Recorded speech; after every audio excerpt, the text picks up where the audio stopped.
I'm here today to tell you about changes to Medicaid that the government is trying to make.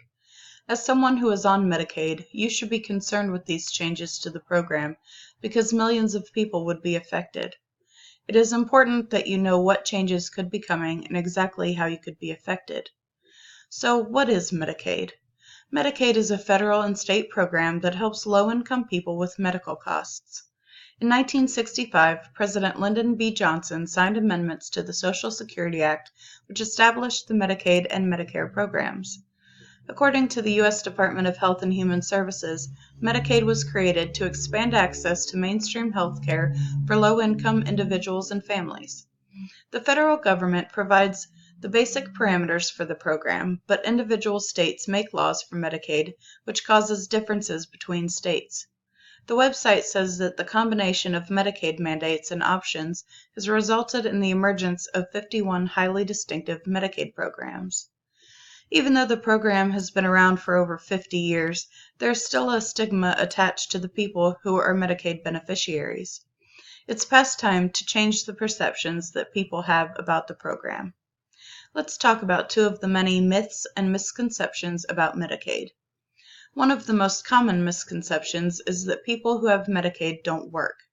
That is not true. The National Council for Behavioral Health says that nearly 80% of non-elderly adult Medicaid beneficiaries are a part of working families. Out of the 20% that don't work, many are disabled or elderly and can't work.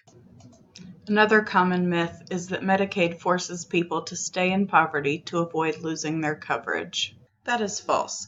The Center for American Progress states that, rather than trap people in poverty, Medicaid coverage improves social mobility. Let's take a moment to talk about who receives Medicaid. Medicaid provides insurance coverage to 1 in 5 low-income Americans, including many with complex and costly needs for care, and covers a broad array of health services and limits enrollee out-of-pocket costs. The program helps people who are low income have reliable and affordable insurance. This is especially important for people with disabilities and chronic conditions. Without Medicaid, many people wouldn't be able to afford insurance and as a result wouldn't be able to get the help that they desperately need. President Trump is helping states change the work requirements for Medicaid. Changing the program by adding more restrictions could have disastrous consequences for millions of people. People like you and people like me. The Trump administration is encouraging states to apply for waivers from the Center for Medicare and Medicaid Services that would allow the imposition of more stringent eligibility criteria on adults using Medicaid. The administration is trying to severely limit social programs such as Medicaid by enforcing strict rules and regulations. In the states that are implementing work requirements, out of the people who are subject to the work requirement, more than 3/4 reported being in fair or poor health or having a disability.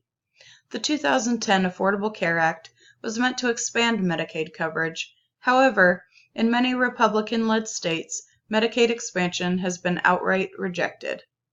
Republicans are making other requirements, such as personal responsibility and cost sharing, that would charge premiums to individuals otherwise not subject to them, and implementing financial incentives for healthy behaviors.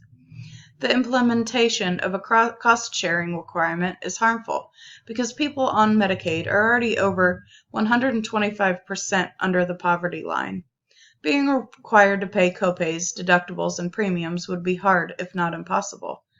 Past experiments with cost sharing have failed to improve healthcare expenditures and service utilization. The personal responsibility requirement has actually cost more money for the states. Everyone who receives Medicaid benefits could be hurt by the new requirements that states are implementing. People with a permanent disability or illness are most at risk of losing their benefits. According to Aaron Carroll, those who are not defined as unable to work but who are unemployed are at risk. It's these people who will most likely be affected by new regulations. Chronic medical conditions, functional limitations, and advanced age make it more difficult to find work. Penalizing people with these issues further by limiting or pulling their Medicaid coverage will not improve their lives or make it more likely that they will find employment.